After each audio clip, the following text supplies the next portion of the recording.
Jadi kuliah ini saya record dengan menggunakan aplikasi.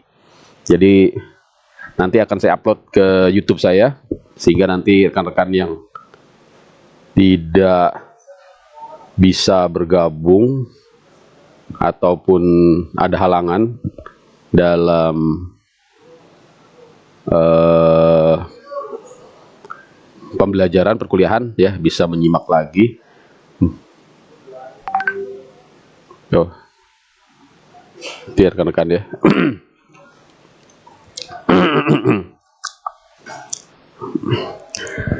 Kita rencanakan selesai di 7 pertemuan ya. Jadi nanti materinya cukup banyak dan padat.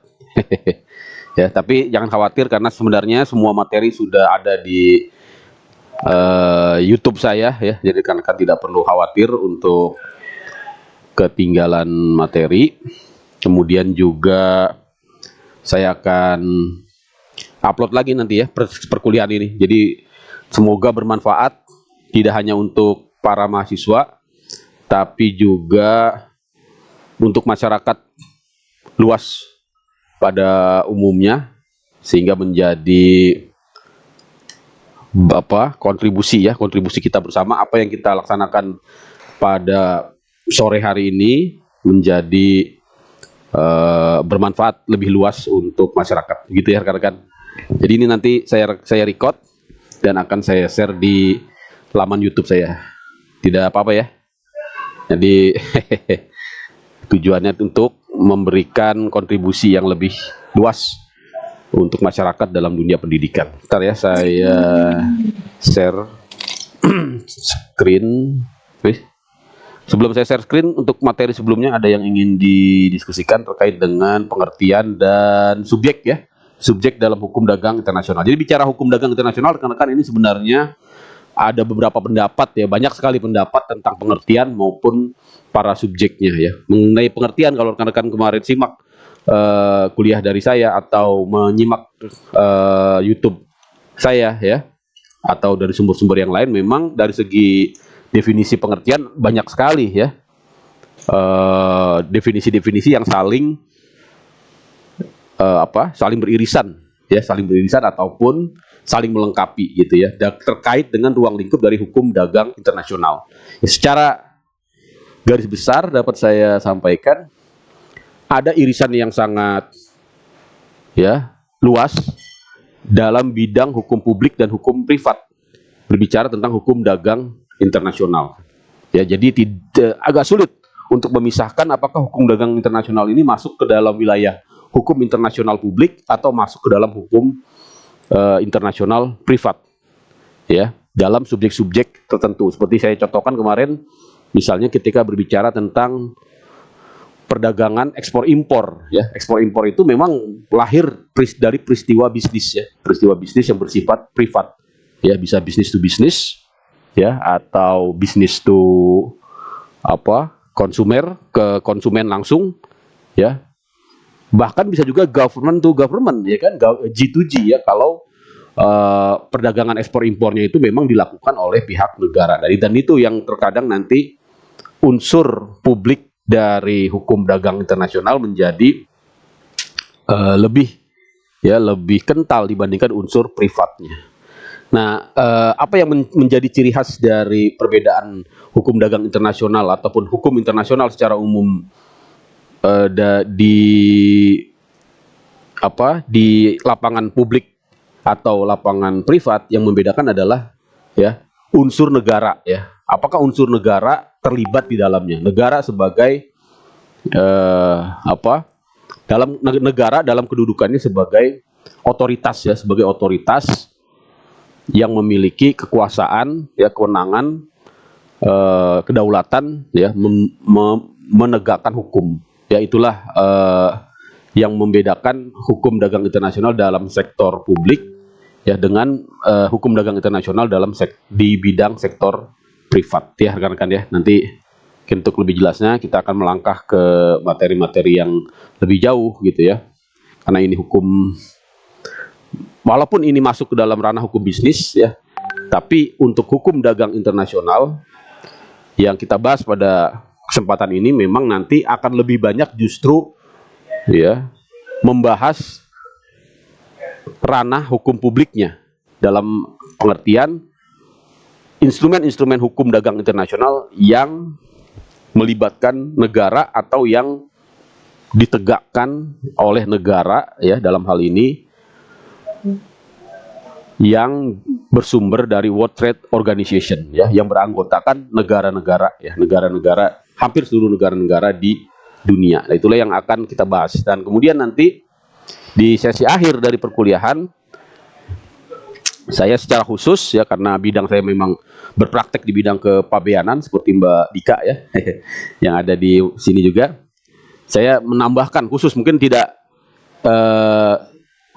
mungkin jarang gitu ya hukum dagang internasional di fakultas yang lain ada menambahkan sesi kepabeanan. Mungkin ini kekhususan dari hukum dagang internasional yang ada di IBLAM gitu ya, di mana di dalamnya saya tambahkan satu sesi, satu atau dua sesi nanti ya sebelum kita UAS untuk membahas tentang hukum kepabeanan internasional. Ya rekan-rekan ya.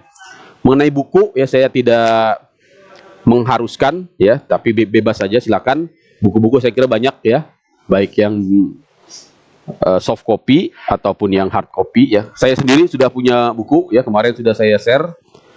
Silakan kalau mau cari bukunya. Saya sih punya ya di sini. Mungkin kalau mau tapi susahnya kita nggak ketemu, jadi sulit juga ya.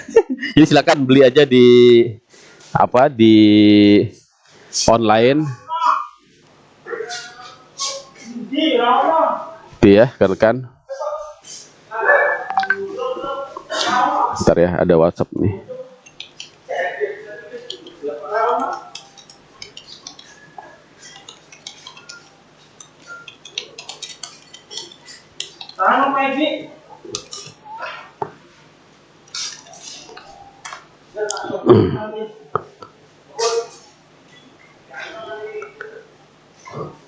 Saya mau nge-share tapi dari akun satu lagi ya, biar rekamannya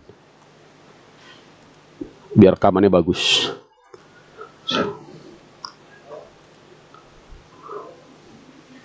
Bu Endah sambil kerja nih Bu. Luar biasa nih, belum pulang nih. Saya harusnya udah pulang nih ya, cuman karena ngajar, jadi nanti aja pulangnya. Pak Gultom di mana Pak Gultom? Baik Pak, baik. Dinas di mana Pak Gultom? Di kantor pengacara. Oh pengacara ya? Iya. Luar biasa ya. Nanti saya juga kalau pensiun lah. Kalau sekarang masih dinas Pak. Jadi ada hambatan untuk menjadi pengacara. Tapi nanti kalau sudah itu ya mau nggak mau, bukan mau nggak mau lah, saya kira memang sudah yang paling pas lah itu ya Pak. Pak Juda Semiring, dinas di mana Pak? Pengacara juga Pak? Lawyer juga? Iya, Pak. Luar biasa ya, para lawyer semua ya. Pak Abdurrahman,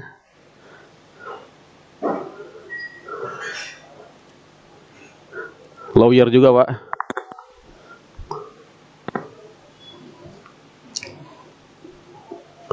Bentar ya, saya mau buka ini PowerPoint-nya tadi udah saya siapkan, tak tahu komputer mati ini.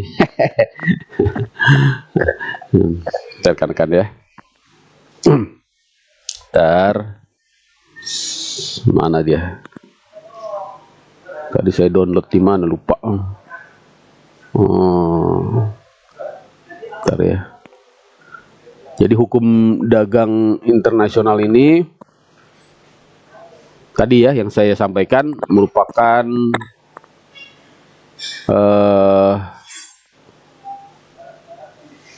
ya biasanya gitu ya, biasanya merupakan bagian dari World Trade Organization Law ya, khusus membahas tentang itu. Tadi saya sudah download di mana ya filenya. Oke. Saya masih mencari, sambil mencari Ya, saya buka di sini aja deh. Ntar ya kan ya. Harusnya tadi sudah saya download.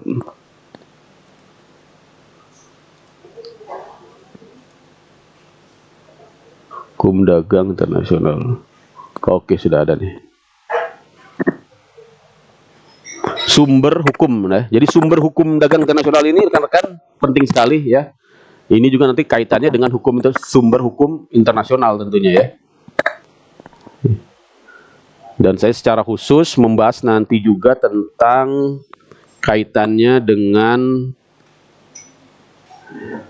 konflik ya, konflik hukum apabila ada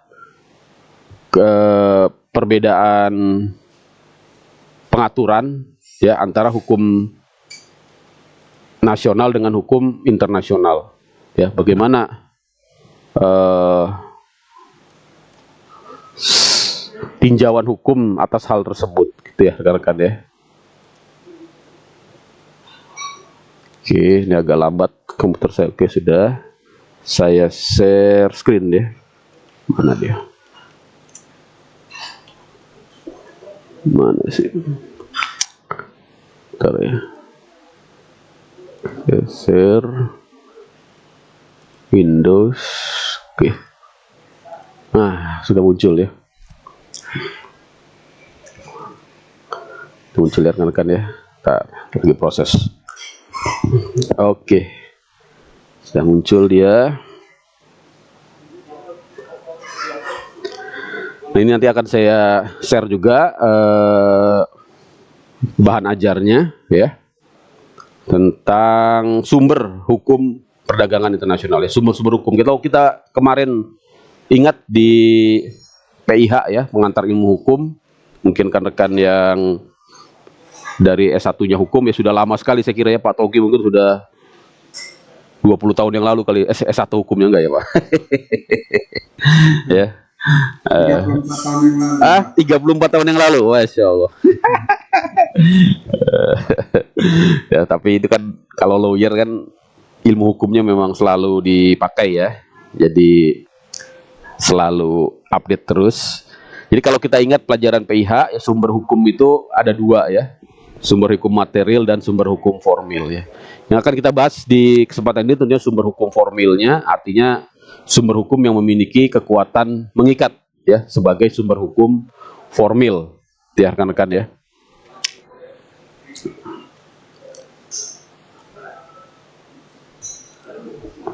Oke, ini aja deh.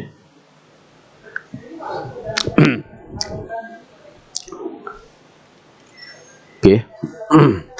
Nah, bicara sumber hukum dagang internasional yang kita bahas ya, maka minimal kita pahami ya, sama dengan sumber hukum ya.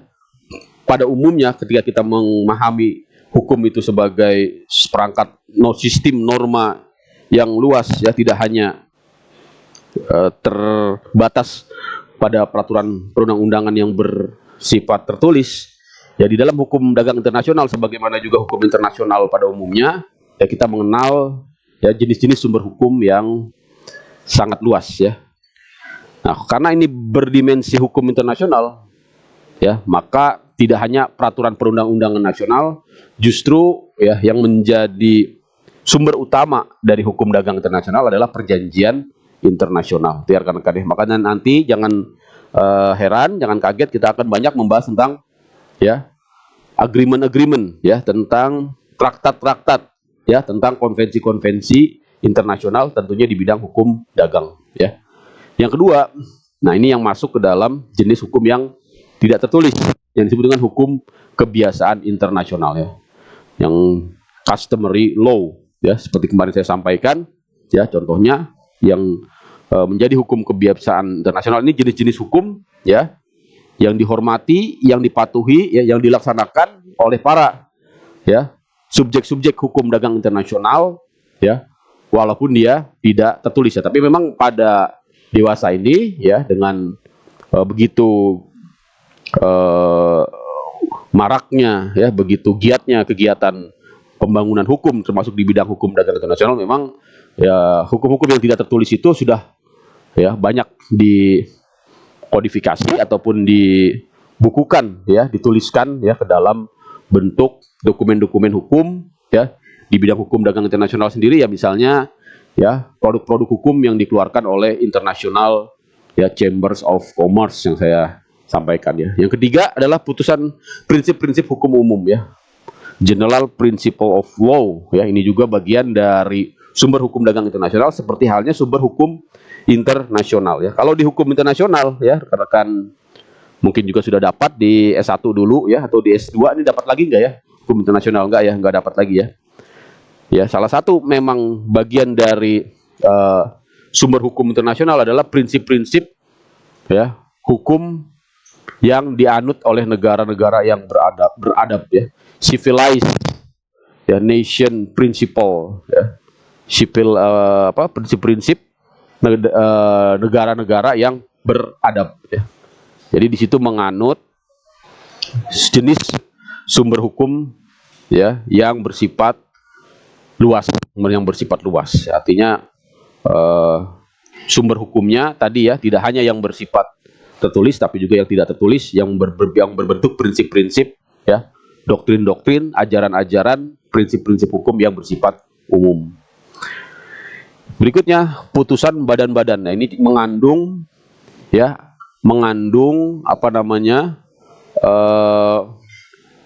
norma jurisprudensi ya, jurisprudensi sebagai bagian dari sumber hukum ya kan, putusan-putusan badan atau pengadilan dan doktrin ya. Ini juga bagian dari sumber hukum perdagangan internasional. Yang kelima kontrak ya, kontrak artinya perjanjian-perjanjian yang bersifat privat ya. Kalau kontrak bersifat privat ya, kalau perjanjian internasional ini adalah perjanjian antara dua negara ya. Yang disebut dengan perjanjian internasional adalah perjanjian antara dua negara atau lebih. Nanti kita akan bahas satu-satu, tapi saya akan cepat karena kita akan selesaikan ya minimal sampai dengan maghrib gitu ya rekan-rekan ya. Karena saya yakin ini sudah senior-senior semua, tidak perlu ya lama-lama saya menggurui ya, sudah bisa belajar mandiri, bahkan harusnya saya yang belajar dari rekan-rekan ini. Kira-kira gitu ya. Oke. Nanti saya upload biar Bapak Ibu bisa menyimak lagi. Pak Ardiansa izin. Boleh, Bu. Pak, tadi yang belum saya paham itu yang doktrin itu yang Pak. Pengadilan dan doktrin, Pak. Putusan badan pengadilan dan doktrin itu maksudnya di negara, di antar negara, masing-masing negara, begitu maksudnya, Pak. Ini yang bersifat internasional, Bu. Jadi putusan badan-badan pengadilan internasional ya. Misalnya putusannya dispute settlement body-nya WTO ya, atau putusan arbitrase internasional ya. Nah, nanti banyak di situ para hakim ya, hakim-hakimnya memuat doktrin-doktrin ya, memuat ajaran-ajaran yang bisa dijadikan sebagai rujukan ataupun dasar hukum ya. Di bidang hukum internasional seperti itu ya. Halo, Pak. Siap. Oh, kedengeran, Bu? Tes. Halo. Kedengeran, Pak. Oh, kedengeran ya. Tadi ada halo, Pak. Biasanya kalau ada halo gitu nggak kedengeran. Jelas ya, Bu Endah ya? Bagus pertanyaannya. Jadi yang dimaksud dengan putusan ini tentunya putusan-putusan pengadilan internasional. Apakah putusan pengadilan lokal dapat dijadikan referensi? Pengadilan lokal tapi yang menyidangkan perkara hukum dagang internasional. Bisa saja ya. Bisa saja ya, rekan-rekan ya. Ya. Saya kasih contoh misalnya perkara tentang royalti ya, ya. Apakah dia masuk ke dalam jenis biaya ya yang harus ditambahkan ya ke dalam barang impor untuk penilaian pabean ya, contohnya ya. Itu digunakan putusan-putusan dari Uni Eropa ya,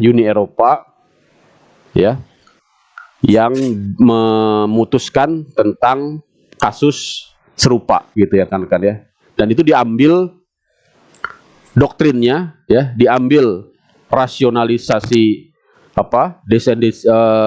rasio desedensinya ya diambil pertimbangan hukumnya ya oleh para pihak ya di yurisdiksi yang berbeda. Itu bisa saja ya Bu Endah. Jadi memang sebenarnya tidak harus pengadilan internasional, yang penting adalah putusan pengadilan itu ya menyidangkan kasus ya yang terkait dengan hukum dagang internasional, yang terkait dengan barang impor ataupun barang ekspor lah gitu ya Bu Endah ya. Bu Endah ya. Ya. Betul. Jadi siap. Izin Pak, ini berarti kami kalau kelak menjadi pengacara kayak bapak-bapak semuanya atau ibu, itu kita itu membuat kontrak perjanjian antar negara itu paling tidak kita bisa mempelajari begitu ya Pak ya, kebiasaan-kebiasaannya terlebih dahulu begitu maksudnya Pak. Iya, atau betul. Dalam kondisi sudah misalkan ada kendala Pak atau dispute, gimana Pak? Dalam membuat kontrak, ya. Kan kontrak antar negara nih Pak. Dalam membuat kontrak antar negara, perdagangan negara. Saya juga harus mempelajari tentang sebahagian atau sedikit kurang lebihnya adalah doktrin atau kebiasaan daripada negara tersebut. Ataukah yang Bapak bahas ini adalah pada saat kontrak ini dalam posisi dispute Pak, salah Pak. Oh. Ya, jadi sumber hukum ini digunakan di setiap tahapan ya Bu ya, sumber hukum ya. Ketika kita baru akan mau ya merancang sebuah kontrak, kita mengacu ke sumber-sumber hukum ini, dan memang sangat luas sekali. Tapi yang pertama tentunya perjanjian internasional dulu. Kalau kaitannya kontrak antar negara, tentunya kita bisa merujuk ke hukum-hukum yang dikeluarkan oleh World Trade Organization, karena di situ terdapat rule-rule ya, misalnya kontrak apa ya, kontrak tentang pengadaan barang ya.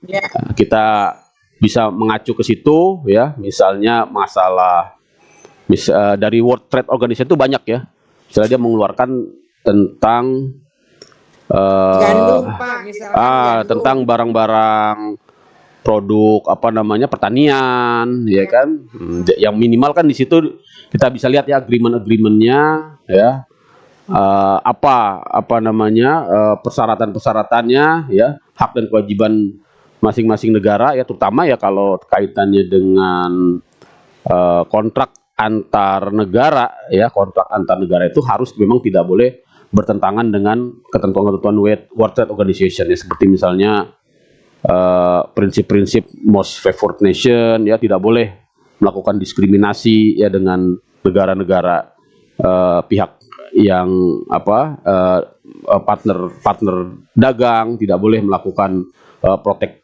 proteksionisme ya, tidak boleh, banyak ya larangan-larangan, ketentuan-ketentuan yang sudah disepakati di World Trade Organization. Atau kita juga bisa merujuk ya kepada hukum-hukum yang dikeluarkan oleh International Chambers of Commerce ya Bu Endah ya. Misalnya Chambers of Commerce itu ya terkait dengan international commercial terminologi ya.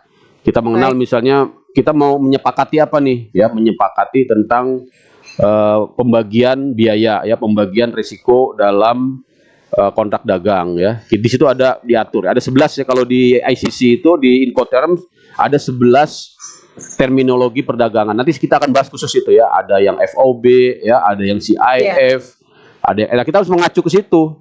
Kalau kita tidak mengacu ke situ nanti akan terjadi dispute. Nah, nanti ketika dispute ya, nah kita juga tetap hakim terutama kita hakim dan juga para pihak yang dispute tentunya akan kembali merujuk ke sumber hukum perdagangan internasional yang sangat luas ini, baik itu perjanjian, kebiasaan, prinsip-prinsip ya, sampai jurisprudensi ya, dan kontrak itu sendiri tentunya ya, bahkan hukum nasional ya, hukum nasional juga bisa menjadi rujukan. Jadi memang ini sebuah sumber hukum yang sangat luas sekali ya, makanya wajar kita pelajari secara khusus di magister hukum. Itu ya Bu Endah ya. Baik, terima kasih banyak. Sama-sama. Alhamdulillah kalau jawabannya memuaskan. Boleh Pak Togi. Siap. Supaya lebih konkret gitu ya Pak. Saya kasih contoh yang konkret juga supaya kita tahu nih sebenarnya stelsel hukum atau sistem hukum negara mana yang dipakai dan pengadilan mana yang berhak untuk menangani permasalahan hukum yang timbul. Ini benar-benar terjadi dan saya pernah menangani kasusnya Pak. Pada waktu COVID terjadi, kemudian Pak Doni Monardo menyampaikan di media bahwasanya Indonesia juga akan mendapatkan vaksin itu masuk dari Korea. Nah, klien saya itu adalah pemasoknya Pak. Bukan APT-nya karena di recording Pak. Nah, dia masukkan, dia impor dari Korea, di perusahaan Korea di luar negeri, Nextway Korea namanya, dia impor ke sana, dia masukkan di Indonesia. Tetapi karena status badan hukumnya di Indonesia, klien saya adalah PMA, maka dia butuhkan PMDN untuk menyalurkan vaksin ini lagi Pak. Nah, di tengah perjalanan ini terjadi dispute Pak, terkait dengan baik membayar dan kemudian term and condition yang berlaku, karena dalam kondisi emergency pada saat itu tentu semua orang tidak berpikir bagaimana membuat perjanjiannya dengan detail dan jaminan dan lain sebagainya. Kira-kira begitu Pak. Setelah timbul konflik, menurut Bapak ini di mana hukumannya yang berlaku dan di mana harus ditangani Pak? Terima kasih. Baik. Jadi untuk masalah choice of law itu sebenarnya nanti ada kuliah tersendiri ya Pak Togi ya, kalau kita kembali ke mata kuliah di S1 ya yang namanya hukum hukum perdata internasional ya, choice of law ya. Ada choice of law, choice of forum ya, choice of dispute ya, dispute resolution ya. Memang pada seharusnya ya di kontrak itu secara eksplisit menyebutkan ya Pak Togi ya, di mana para pihak itu akan menyelesaikan, dan ini masuk ke dalam ranah hukum perdata internasional, choice of forum. Dan di hukum dagang internasional ya, ketika dua negara ya ataupun dua entitas bisnis ya melakukan kontrak ya, maka berlaku yang namanya freedom of choice ya, freedom of choice of law tadi ya. Ada di situ kebebasan ya untuk menyelesaikan sengketanya. Jadi memang nanti yang berlaku adalah yang tertulis di kontrak. Tapi bagaimana kalau tidak tertulis di kontrak? Nah, kita kembali ke pelajaran hukum perdata internasional, dan itu memang tidak dibahas di hukum dagang internasional kita ini ya Pak Togi ya. Nanti silakan di refer lagi ketentuan. Ada berbagai ya asas-asas, prinsip-prinsip yang biasa dijadikan rujukan oleh para pihak ya, kita sebagai lawyernya atau bahkan hakim nanti ketika memutus ya, misalnya asas lex loci contractus ya kan, macam-macam tuh ya, lex banyak sekali lex ya, lex loci. Yang saya ingat tuh lex loci contractus, di mana kontrak itu ditandatangani ya, disitulah ya hukum yang berlaku ya, atau di mana kepentingan hukum yang paling yang paling yang paling terkait gitu ya. Saya lupa bahasa Inggrisnya apa. Nah, itu bisa di googling saya kira. Itu ya Pak Togi ya. Dan itu memang menjadi masalah ya ketika saat menentukan ya jenis pengadilan ataupun pilihan hukum ya, itu saja bisa menjadi suatu saling eksepsi, biasanya bisa saling eksepsi nanti ketika misalnya sudah beracara gitu ya. Memang yang paling ideal tentunya terkait dengan di mana atau hukum apa, karena nanti jenis-jenis hukumnya bisa beririsan ya Pak Togi ya, karena tadi ketika suatu barang ekspor atau impor ya melintasi satu batas negara ya, maka di situ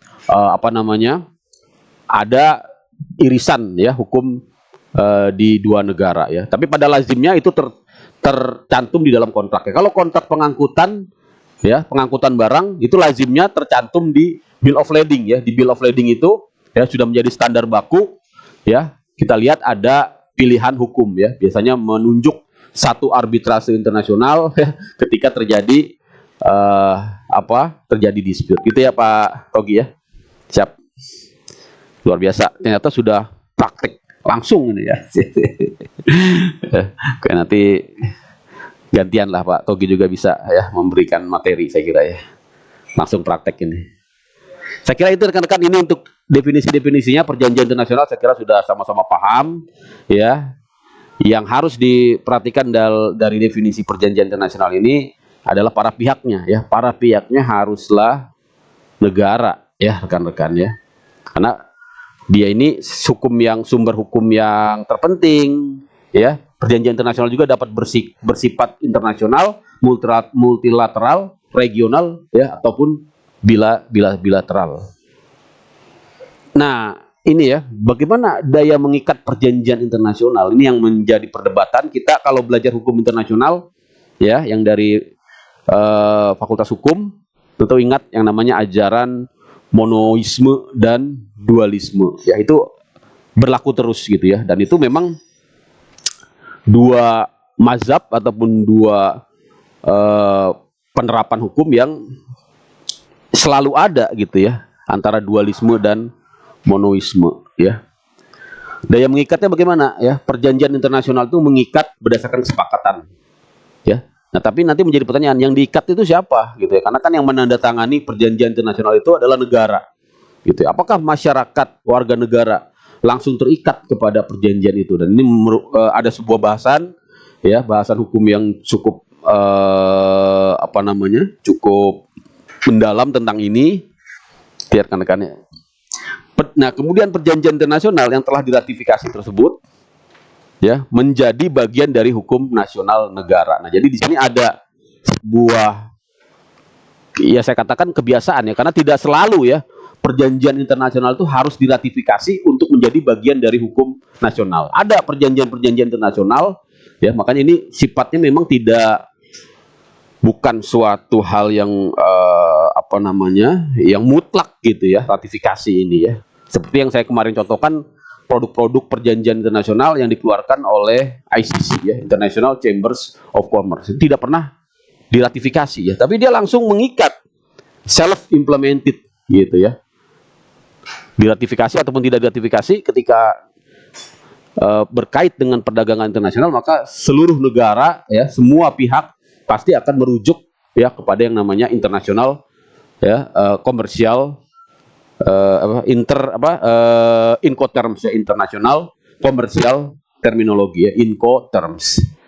Nah, ini ya, kadang kala perjanjian internasional membolehkan suatu negara untuk tidak menerapkan atau mengecualikan beberapa pengaturan. Ini yang disebut dengan waiver ya, waiver atau reservasi ya, reservasi. Seperti misalnya dalam World Trade Organization, Indonesia karena dianggap sebagai negara berkembang, dia dikecualikan dari berbagai ketentuan-ketentuan yang diberlakukan di WTO ya, seperti misalnya ya, untuk di bidang kepabeanan ya, karena saya berpraktek di bidang kepabeanan, untuk penerapan custom valuation ya, penilaian kepabeanan itu Indonesia diberikan jangka waktu sampai 5 tahun ya, 5 tahun baru dapat menerapkannya secara full implemented. Apa saja isi perjanjian di dalam perjanjian internasional? Ya memang pada umumnya ya isinya adalah liberalisasi perdagangan ya, integrasi ekonomi, harmonisasi hukum, unifikasi hukum, kemudian juga ada model hukum ya, legal guide ya. Jadi ini luar biasa ya, banyak sekali kalau kita mau akses ya. Jadi dia menjadi standar internasional ya, standar internasional, norma-norma ya, minimum standar, equitable treatment. Jadi itu isi-isinya ya. Norma-norma, aturan-aturan dasar yang harus ditaati ya untuk dapat turut serta dalam transaksi-transaksi perdagangan internasional. Itulah makanya ya, dia saya katakan juga menjadi hukum kebiasaan ya. Mengapa dia menjadi hukum kebiasaan? Karena derajatnya ya yang self implemented tadi ya. Self implemented artinya memang walaupun dia tidak diratifikasi ya, seperti produk-produknya ICC ya. Walaupun dia tidak diratifikasi ya, dia derajatnya, keberlakuannya, daya ikatnya ya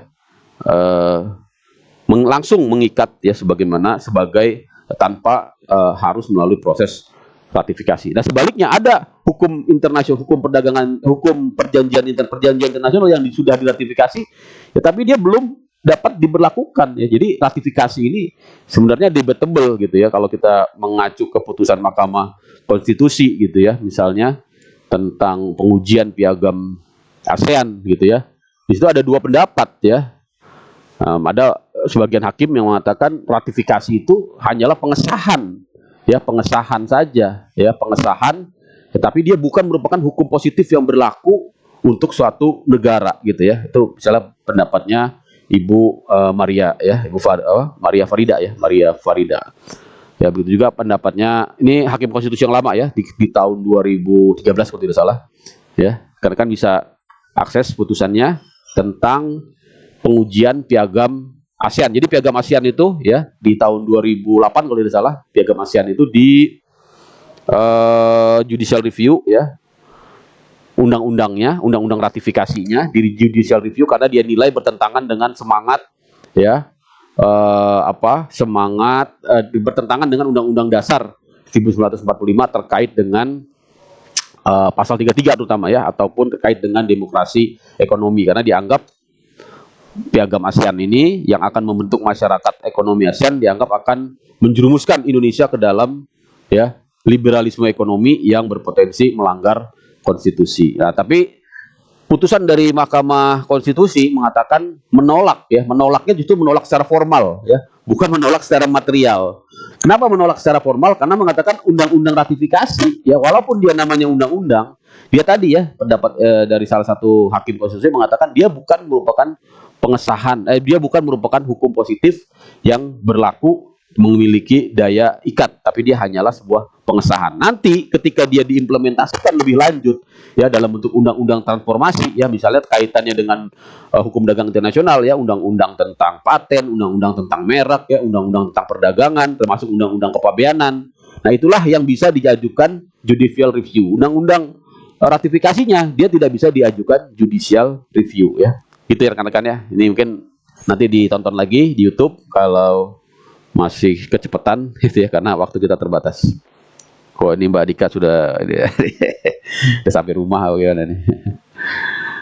Nah, ini prinsip yang berlaku umum ya, MFN Most Favored Nation. Ini kalau orang bea cukai ya sangat gemar nih dengan MFN ini ya, karena MFN ini ya biasanya mengembalikan gitu ya bea masuk yang tadinya ya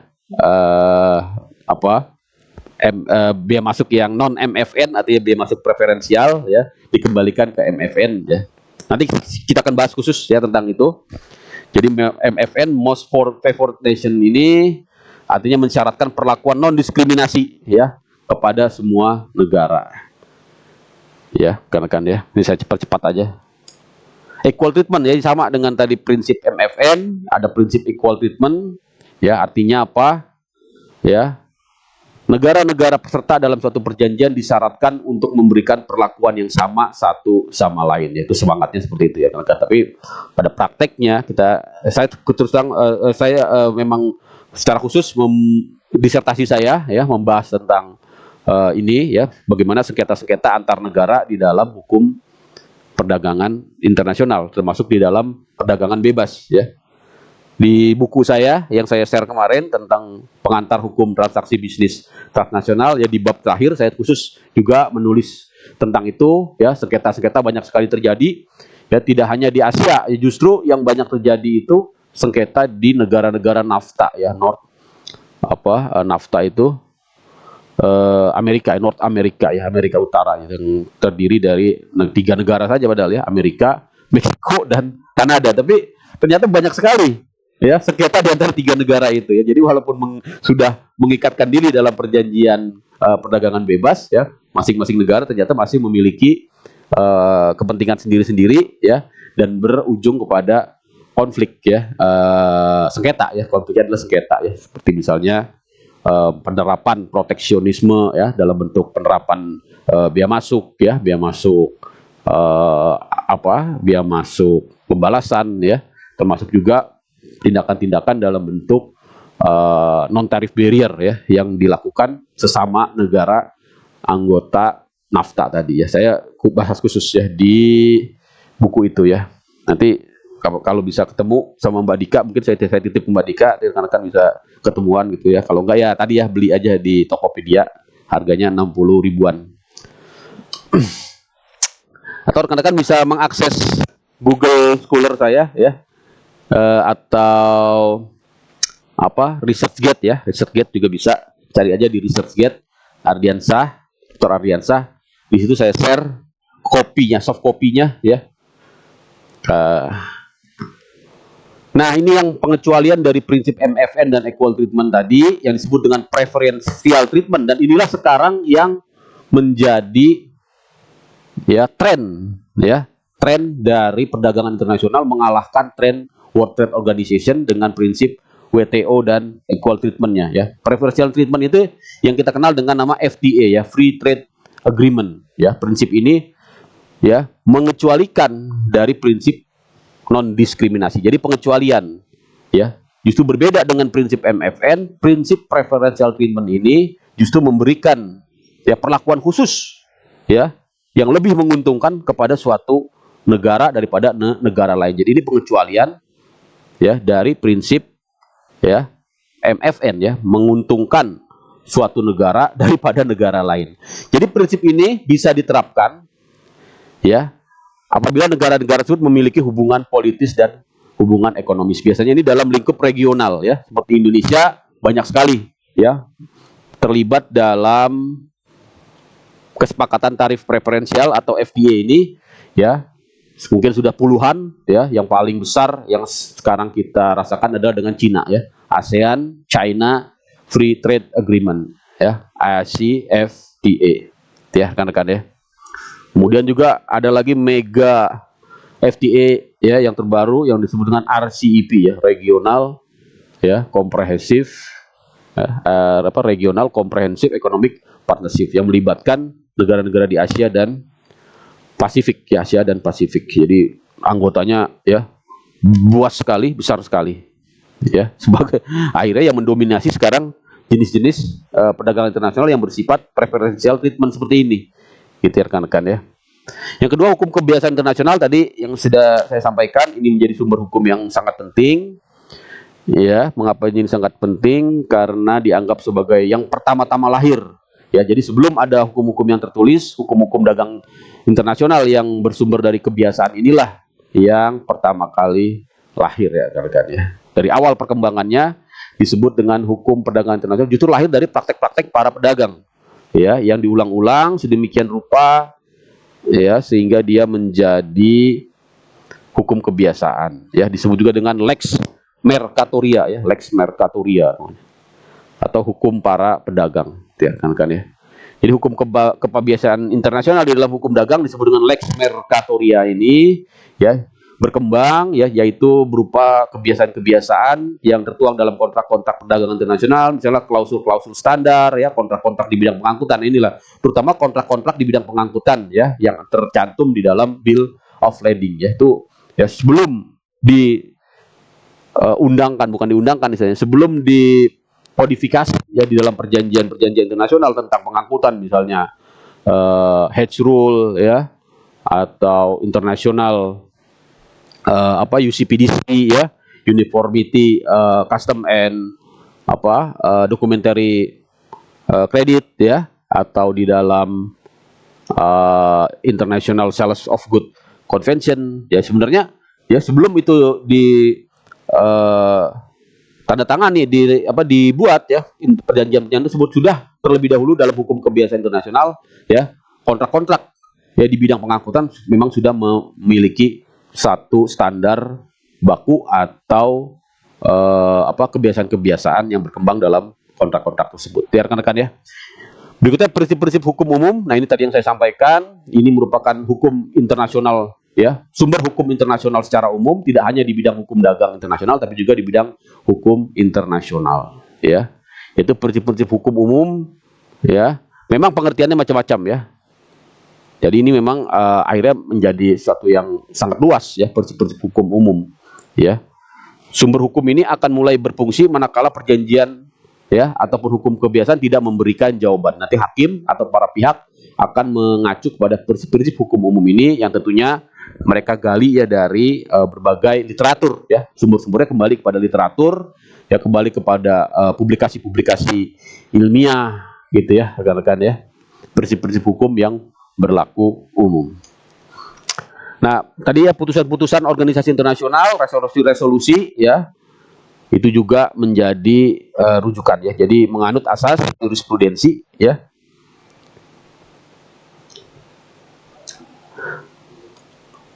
putusan-putusan badan dan doktrin-doktrin tadi ya.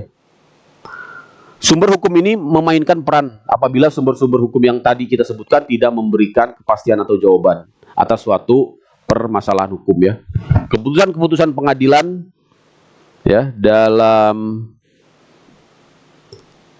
ya hukum perjanjian perdagangan internasional tidak memiliki kekuatan hukum yang kuat seperti yang dikenal dalam sistem hukum common law. Nah, jadi memang ini ya sistem hukum common law di sini lebih kita rasakan gitu ya.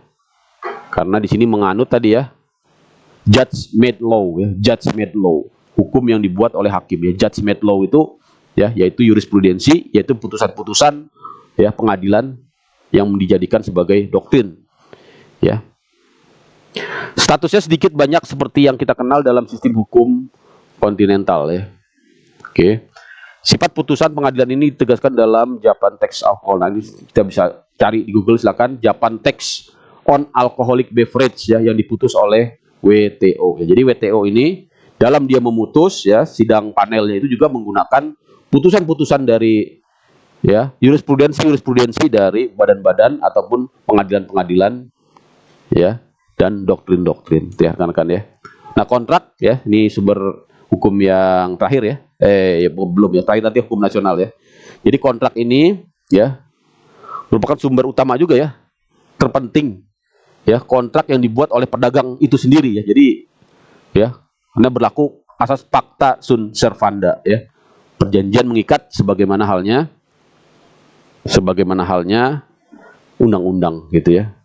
Kontrak berperan sebagai sumber hukum ya, maka terlebih dahulu mereka jadikan acuan yang penting dalam melaksanakan hak dan kewajiban gitu ya. Seperti tadi Pak Gultom ya mencontohkan kontrak ya pengadaan COVID ya, alat-alat COVID ya Pak Gultom ya, pencegahan COVID ya, itu juga harus dilihat karena itu menjadi sumber hukumnya ya. Bagaimana para pelaku perdagangan ya dalam melakukan transaksi perdagangan internasional, mereka menuangkannya dalam perjanjian-perjanjian tertulis. Kontrak dalam perdagangan internasional tidak lain adalah kontrak nasional yang ada unsur asingnya gitu ya. Jadi dalam hukum dagang internasional yang dimaksud dengan kontrak hukum dagang internasional adalah kontrak, sebenarnya kontrak nasional ya, kontrak nasional yang ada unsur asingnya. Jadi salah satu pihaknya ya pihak yang berbeda negara. Rekan-rekan ya. Kita lanjut ya, ini udah ajan tapi kita lanjut aja dulu. Yang terakhir hukum nasional. Hukum nasional ini tentunya sangat signifikan dan penting sekali karena bagaimanapun ya yurisdiksi ya yang dilalui oleh barang terutama ya, oleh barang tersebut akan memasuki yurisdiksi negara-negara ya.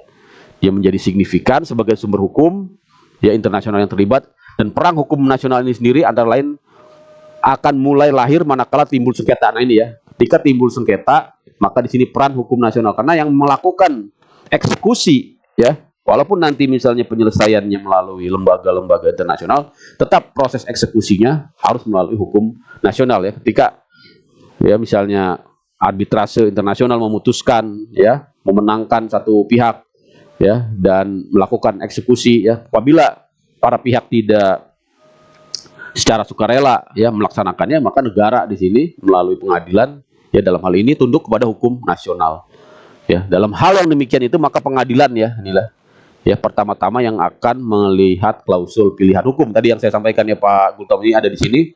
Jadi untuk menentukan pilihan hukum ya choice of law-nya, maka pengadilan pertama-tama akan melihat dari klausul pilihan hukum choice of law dalam kontrak untuk menentukan hukum mana yang akan digunakan dalam menyelesaikan sengketa ya. Peran hukum nasional sangat luas ya, dari sekedar mengatur kontrak dagang internasional ya. Peran hukum nasional ini mulai lahir manakala tadi ya timbul dari adanya sengketa ya. Jadi memang pada awalnya yang berlaku ataupun yang menjadi acuan adalah kontrak ya. Tapi nanti ketika terjadi sengketa ya, maka sumber-sumber hukum publik ya, terutama hukum nasional ini yang akan lebih berperan dalam menyelesaikan sengketa, karena di situ sudah ada ya badan-badan hukum publik ya, seperti pengadilan ya, atau nanti kalau sudah mulai masuk ke tahap eksekusinya ya, lembaga-lembaga pemerintah terkait ya, seperti Kementerian Perdagangan ya, atau kalau terkait dengan pajaknya ya, terkait dengan sita menyitanya ya, tentunya juga Kementerian Keuangan bisa terlibat di situ gitu ya, terkait dengan pelunasan utang apabila ya utang itu adalah dari pihak negara ya, maka ya Kementerian Keuangan ya juga ya menjadi lembaga yang terkait dengan apa namanya hukum dagang internasional. Rekan-rekan ya. Jadi hukum nasional ini tadi saya kira ini sudah selesai rekan-rekan ya. Kita cukup saja kali ya.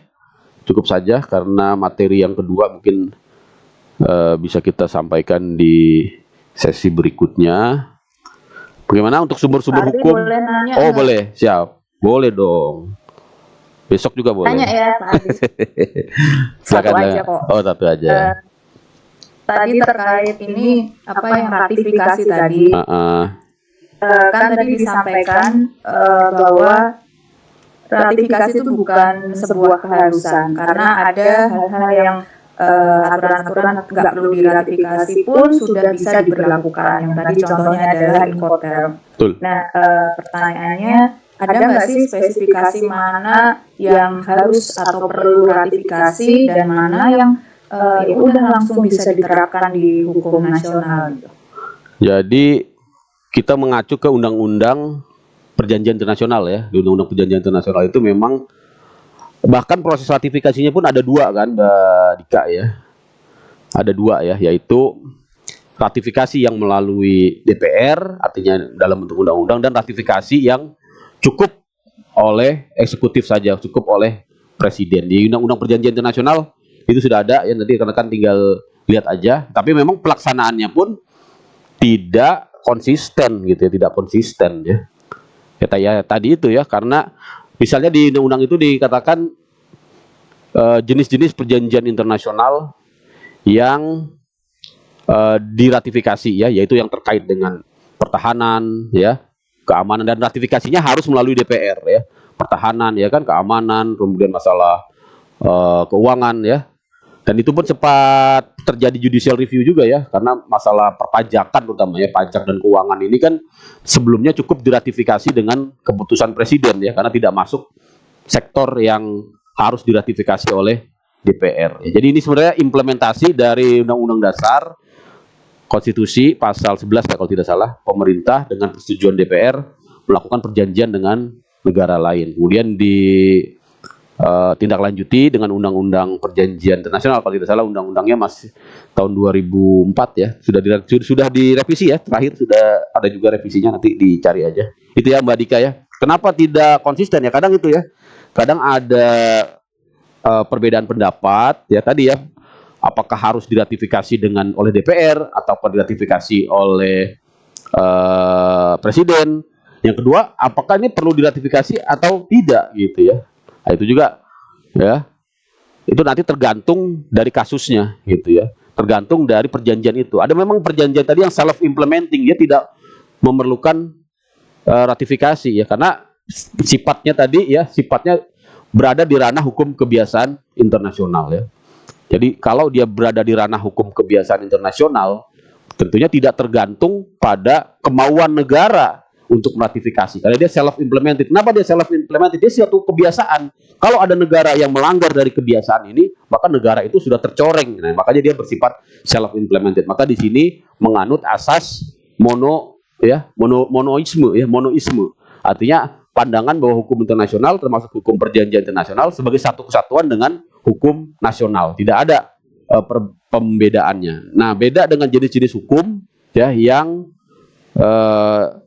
bukan hukum kebiasaan internasional ya, seperti misalnya jenis-jenis hukum di bidang hukum dagang yang kita bahas ini ya. Itu memang banyak yang memerlukan ratifikasi ya. Tentunya misalnya masalah kesepakatan tentang tarif ya, kesepakatan tentang free trade, yaitu memerlukan ratifikasi. Bahkan ratifikasi saja tidak cukup. Ratifikasi saja tidak cukup. Harus lagi dilakukan mekanisme kedua yang disebut dengan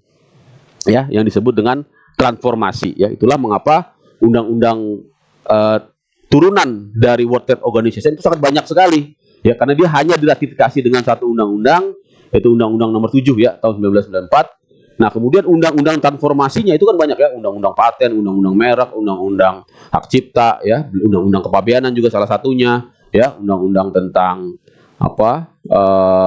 banyak ya macam-macam yang menjadi undang-undang perdagangan juga ya, undang-undang perdagangan, dia trade law juga masuk ke dalam jenis transformasi dari undang-undang WTO. Jadi tadi batasannya kita lihat di undang-undang perjanjian internasional yang Merdeka, tapi itu pun tadi masih menimbulkan banyak perdebatan ya, karena pada prakteknya ya sangat bergantung pada kondisi situasi dan kondisi ya, keperluan kepentingan negara ya, apakah perlu melakukan ratifikasi ya atau tidak, seperti yang namanya international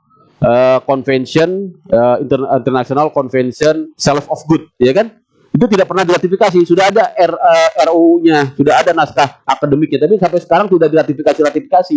Walaupun tidak diratifikasi, dia tetap ya tadi karena sifatnya hukum kebiasaan internasional ya, kontrak-kontrak internasional di bidang hukum dagang pasti mengacu kepada International Sales of Goods, karena di situ sangat jelas ya merinci ya seperti apa sales kontrak, seperti apa klausul-klausul yang harus dibuat dalam menyusun suatu kontrak. Jadi orang tanpa perlu ratifikasi pun dia akan mengacu kepada International Convention Sales of Goods ya, yang dikeluarkan oleh International Sales of Goods kalau tidak salah Uncitral di bawah PBB ya. Jadi bukan produknya WTO. Itu ya Mbak Dika ya.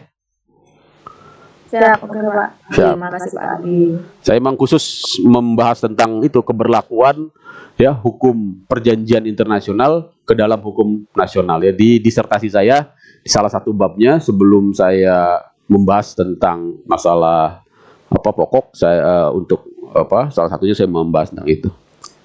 Bagus pertanyaannya. Masih ada? Berapa orang nih yang hadir? 13 ya. Oke, saya foto dulu kali ya. Teman-teman jangan lupa isi absen atau ingin Iya. Jangan cuma isi absen juga, tetap harus hadir juga. Oke, saya stop sharing dulu ya. Saya stop sharing. Ada berapa nih? Oke, gimana caranya ya? Saya sini aja. Print screen. Saya kasih ke siapa ya? Mbak Dika aja ya. Mbak Siva ya. Mbak Dika deh. Mana Mbak Siva aja deh. Saya kasih ke Mbak Siva ya. Oke. Oke, terima kasih rekan-rekan. Saya kira cukup ya. Ini para senior-senior ya, saya kira ya sudah tidak perlu diceramahi panjang-panjang ya. Yang penting materi sudah saya sampaikan ya. Nanti kalau ada pertanyaan komen aja di YouTube saya. Jadi kita pembelajarannya kembali saya sampaikan 24 jam ya, 24 jam karena melalui sarana YouTube ya. Terima kasih. Assalamualaikum warahmatullahi wabarakatuh. Sampai jumpa minggu depan ya. Sehat selalu. Nanti materinya saya share baik PDF-nya maupun hasil rekamannya. Terima kasih. Assalamualaikum. Mohon izin live. Ya, sama-sama. Terima kasih Pak Ardi. Salam. Sama-sama. Amin.